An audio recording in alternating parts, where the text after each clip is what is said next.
Hello students, welcome to TSN School Class 11 Mathematics Exercise 7.1 and 7.2 of permutation and combination हम कर चुके थे.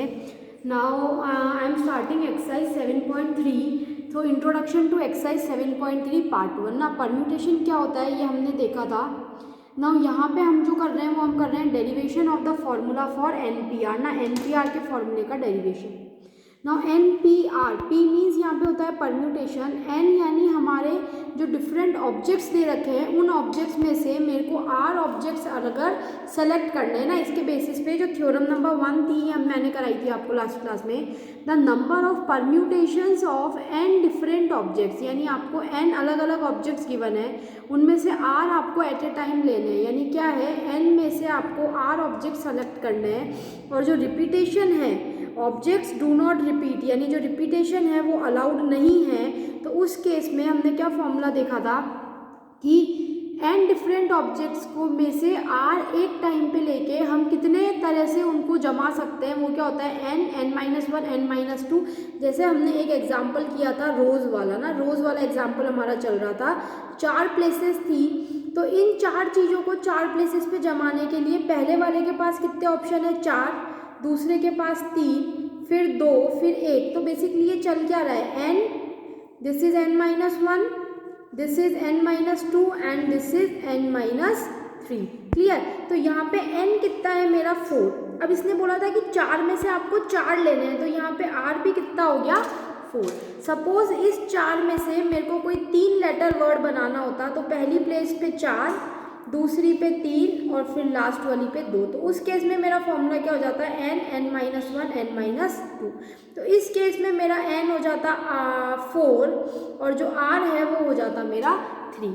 तो n ऑब्जेक्ट्स में से r ऑब्जेक्ट्स को एक टाइम पे लेके मैं कितनी तरह से जमा सकती हूँ, इसका फॉर्मूला होता है n, n-1, n-2, n-r+1. इस थ्योरम के बेसिस पे, थ्योरम 1 के बेसिस पे अब हम करेंगे derivation of the formula for NPR. तो NPR का ये हमारा यहाँ पे फॉर्मूला होता है, इस फॉर्मूला को हमको यहाँ पे लर्न रखना है. This is our formula. Okay, ये मेरा फॉर्मूला है NPR का. अब इसका डेरिवेशन देखते हैं. NPR यहाँ थ्योरम नंबर 1 से ये मेरा NPR होता है. NPR is equals to n, n-1, n-2, n-r+1. यही फॉर्मूला था. ठीक है.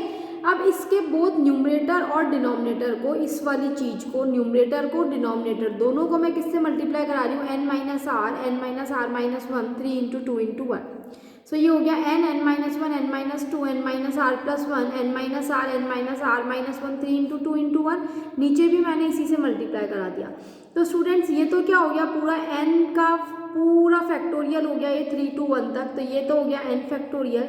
और नीचे क्या हो रहा है देखो n-r की पावर कम होती जा रही है, n-r फिर n-r-1. तो what is n factorial? n factorial क्या होता है? n factorial is basically n, n-1, n-2, 3 into 2 into 1. तो जब भी n में से मैं -1, -2 इस तरह से कर रही हूँ, तो यहाँ पे मैं क्या कर रही हूँ n-r में से मैं -1 और ये सब कर रही हूँ. तो ये किसका फैक्टोरियल हो गया यहाँ पे n-r का. इसलिए यहाँ पे मेरे पास क्या फॉर्मूला आया कि NPR is equals to n factorial upon n-r factorial, जहाँ पे जो r है वो कहाँ से कहाँ तक चलेगा मेरा 0 से लेके n तक. Now when r is equals to n, जब इस फॉर्मूले में मैं r को किसके बराबर कर देती हूँ, n के बराबर अगर मैं कर देती हूँ, तो उस केस में देखना स्टूडेंट्स मेरा क्या आएगा, ये मेरा हो जाएगा NPN. Now what is my NPN? NPN हो जाएगा n factorial upon n factorial. Now n factorial upon 0 factorial, and 0 factorial is nothing but 1. तो इसकी वैल्यू मेरी कितनी हो गई स्टूडेंट्स n फैक्टोरियल. इसी तरह से जब r 0 होएगा तो ये हो जाएगा मेरा NP0, यानी n फैक्टोरियल. इस फॉर्मूले से अगर मैं खोलूँ तो n-0 factorial, n factorial upon n factorial, this will cancel out and the value will be 1. तो NPN की वैल्यू अगर मैं देखना चाहूँ तो NPN की वैल्यू होती है n फैक्टोरियल और NP0 की वैल्यू होती है मेरे पास 1. इसी प्रोग्रेस में आगे हम देखेंगे थ्योरम नंबर 2. थ्योरम नंबर 2 क्या कहती है हमारी? The number of permutations, this is p is nothing but permutations. Okay, the number of permutations of n different objects taken are at a time, repetition allowed. अब यहाँ पे क्या हो गया n डिफरेंट ऑब्जेक्ट्स है, उसमें से मैं r एट टाइम ले रही हूँ, एक टाइम पे, एट ए टाइम मैं कितने ऑब्जेक्ट्स ले रही हूँ r, और जो मेरा रिपीटेशन है वो क्या है, रिपीटेशन अलाउड। तो इस केस में ये शॉर्ट में अगर मैं इस फॉर्मूले को पढ़ूँ तो ये मेरा क्या हो जाएगा, n की पावर r हो जाएगा। क्लियर है।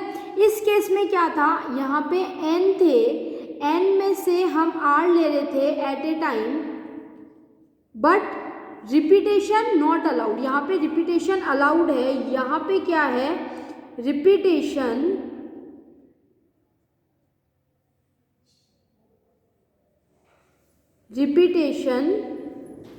Not allowed. अगर रिपीटेशन नॉट अलाउड है तो इस केस में जो मेरा फॉर्मूला होता है वो क्या होता है, NPR। क्लियर है। इस केस में हमारा फॉर्मूला होता है NPR, इस केस में होता है n की पावर r, यानी जब रिपीटेशन अलाउड है तो n की पावर r। जैसे फॉर एग्जांपल, इसी एग्जांपल की अगर मैं बात करती हूँ ROSE की, यहाँ रिपीटेशन नॉट अलाउड था।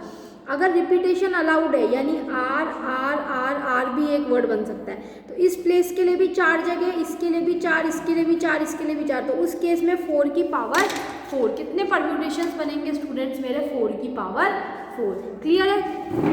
सो इसी सीरीज में हम नेक्स्ट आते हैं, the number of permutations. Theorem number 3 क्या कहती है, the number of permutations of n objects. n objects ले रही हूँ मैं, n ऑब्जेक्ट्स, n ऑब्जेक्ट्स में से मेरे जो p ऑब्जेक्ट्स हैं वो कैसे हैं, एक तरह के हैं। p ऑब्जेक्ट्स हैं वो कैसे हैं, एक टाइप के हैं, और बाकी जो हैं वो सब अलग अलग हैं। तो उस केस में मेरे कितने परम्यूटेशन बनेंगे, n factorial upon p factorial.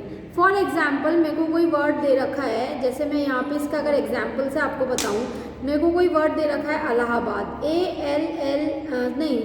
चलो लेट्स सी, ALLAHABAD।